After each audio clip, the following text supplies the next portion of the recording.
जय श्री राम। मेरा आज का ये वीडियो तुला राशि के जातकों के लिए बहुत बहुत खास होने वाला है और ख़ास होने की वजह होंगी 3 वक्री ग्रह। हर बार ऐसा नहीं होता कि जो ग्रह आपको धनयोग और राजयोग देते हो वो आपके लिए बेनिफिशियल रहें। हर बार ऐसा नहीं होगा कि जो ग्रह आपकी कुंडली में या आपकी राशि के अंदर बेहतर अवस्था में बैठे हों, अच्छी स्थितियों में चल रहे हों, वो आपके लिए हर बार धनयोग राजयोग दें। कभी कभी आपको लगता होगा दशा अच्छी चल रही है लेकिन रिजल्ट नहीं मिल रहा, यानी कहीं ना कहीं गोचर में वो ग्रह पीड़ित है। फॉर एग्जाम्पल, किसी ने आपको कहा कि आपका शनि राजयोग देने वाला है लेकिन शनि की दशा में आपको पीड़ा हो रही है, यानी कहीं ना कहीं गोचर में वो ग्रह प्रॉब्लम दे रहा है। गोचर का काम ही ये होता है संदेश वाहक का, कि पोस्टमैन की तरह के ये खुशखबरी लाएगा या दुख का संदेश लाएगा, ये गोचर है। इसीलिए फल, दशा और गोचर तीनों चीज़ों को एक साथ मिलाकर हॉरोस्कोप के अंदर प्रेडिक्शन देते हैं। जो भी ज्योतिषी इन चीज़ों का इस्तेमाल करता है वही इन चीज़ों पे करेक्ट प्रेडिक्शन दे सकता है। अब ऐसी ही स्थिति के बारे में मैं इस वीडियो में बात करूंगा कि ब्रह्मांड के अंदर 3 ग्रह वक्री होने वाले हैं आने वाले, अगर देखें, अगस्त के महीने में और सितंबर के भी लगभग आधे महीने के तक। अब वो 3 वक्री ग्रह आपकी राशि के लिए क्या हैं, आपको क्या देंगे, उसके बारे में मैं विस्तार से आपको जानकारी दूंगा। क्योंकि वाकई में ये 3 ग्रह का जो संयोग बन रहा है, ये 3 वक्री ग्रहों का जो संयोग बन रहा है, ये आपको अचानक से कोई बड़ी लाभ, बड़ा प्राप्ति दे सकता है, या कह सकते हैं बहुत बहुत समय बाद ऐसा एक संयोग बनता है। ऐसा समय बार बार जीवन में नहीं आता है। उसको मैं बिल्कुल लॉजिकली और बिल्कुल साइंटिफिकली आपसे समझाऊंगा कि क्यों लिख दिया मैंने यहाँ के धन भाव, लाभ भाव से धन योग की वर्षा होगी, क्यों लिख दिया कि अचानक से देंगे बड़ी सफलता। ये सब कुछ निर्भर करता है वक्री ग्रहों पर, कि वक्री ग्रहों के बारे में शास्त्र कहता है कि जब कोई ग्रह वक्री होकर केंद्र त्रिकोण में गोचर करे, केंद्र त्रिकोण में बैठा हो, आपकी राशि या लगन से केंद्र त्रिकोण में बैठा हो या गोचर कर रहा हो, तो ऐसा ग्रह एक अतिरिक्त बल लेकर बेहतर फल देने में सक्षम है।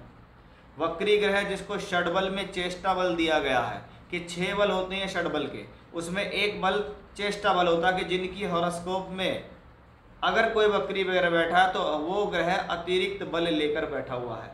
ऐसा ग्रह अगर शुभ भावों में है तो अपनी दशा अंतरदशा में आपको अचानक से अच्छी सफलता दे सकता, क्योंकि वक्री ग्रह का स्वभाव है सडन किसी चीज़ को देना, अचानक से किसी प्रकार का आपका काम बनाना, लाभ देना, धन देना, किसी प्रकार की शुभ स्थिति को पैदा करना वक्री ग्रहों से देखा जाता है। लेकिन ये तब ज़्यादा होता है जब ये शुभ भावों से बने। अगर वक्री ग्रहों का संबंध अशुभ भावों से बने, पीड़ित हो जाए, तो ऐसा ग्रह सडन लॉस भी देता है।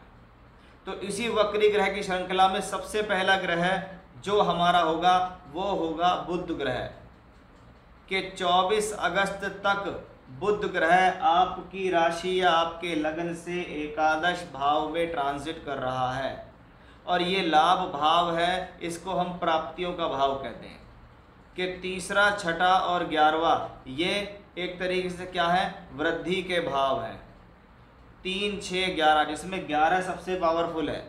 3 और 6 अच्छी खासी कसरत कराते हैं, और जब अच्छी खासी जीवन में मेहनत होगी तभी लाभ निकल के सामने आता है। तो वही 11वां घर जिसको हम लाभ का घर, प्राप्तियों का घर, आमदनी का घर, पैसे का घर कहते हैं, क्योंकि ये राशि से एकादश है, 11वां यानी लाभ। तो वहीं दशम भाव जिसको हम कर्म भाव कहते हैं, कर्म भाव से दूसरा घर, कि मैंने जीवन में जो कर्म करे उससे मैंने पैसा कमाया या नहीं कमाया, ये हमें 11th हाउस से देखने को मिलता है। अब 11वें घर के अंदर अगर हम देखें तो बुध बैठा हुआ है, यानी ये प्लेनेट वहाँ जाके वृद्धि कर रहा है। ये बुध की भी वृद्धि है, क्योंकि पहले बुध पहुँचा है वहाँ, बाद में स्वामी पहुँचा है। ये बात हमेशा नोट करके रखें कि वहाँ पर प्लेनेट पहुँचा कौन है, उसका नाम है बुध। तो बुध के कारकत्वों में वृद्धि होगी। बुध बुद्धि है, ज्ञान है, शिक्षा है, लॉजिक है, तर्क शक्ति है, व्यापार है, व्यापारिक बुद्धि है, अकाउंटेंसी है, आपकी वे ऑफ टॉकिंग है, ये सब बुध है। ये बुध 11th हाउस में पहुँच गया। अब लाभ भाव में पहुँचा है, भाग्य स्थान का मालिक, यानी भाग्य का लाभ से संबंध, यानी बुध ने पूरी योजना वहाँ बना रखी है कि भाई मैं तो आपको इस समय में लाभ दूंगा, मेरे लिए तो ये समय बहुत बढ़िया, मैं तो आपको इस दौरान अच्छा लाभ दूंगा ही दूंगा किसी भी तरीके से। अब इस प्लेनेट के अंदर एक और पॉजिटिविटी बढ़ जाती है, वो पॉजिटिविटी बढ़ती है वक्री होने की वजह से। जैसा कि मैंने कहा, अगर शुभ स्थानों में वो ग्रह वक्री होता है तो वो पावरफुल होता है, अचानक से झटके से बड़ा गेन देने में सक्षम है। 24 अगस्त से 16 सितंबर तक ये बुध ग्रह लाभ भाव में बैठेगा और लाभ भाव में बैठकर ये ग्रह वक्री हो जाएगा, यानी ये और अधिक पावरफुल होगा। इसकी शक्ति को बढ़ाने के लिए बृहस्पति की पंचम दृष्टि भी काम कर रही है, यानी कह सकते हैं 24 अगस्त से 16 सितंबर के बीच सडन कुछ बड़ा गेन मिलने की संभावना बढ़ेगी। अचानक से भाग्य में उदय, अचानक से भाग्य में प्रबलता, सोर्स ऑफ इनकम का बढ़ना, लाभ का बढ़ना, इनकम का बढ़ जाना, तरक्की हो जाना, प्रमोशन हो जाना, आपके हित में कुछ अच्छा हो जाना, आपके जीवन में सोर्स ऑफ इनकम बढ़ जाना। ये 24 अगस्त से 16 सितंबर बड़ा ही क्रीम पीरियड आपकी लाइफ में रहने वाला है। हालांकि बुध लगातार रिजल्ट दे रहे हैं, लेकिन ये समय कुछ ज़्यादा बेहतर हो जाएगा।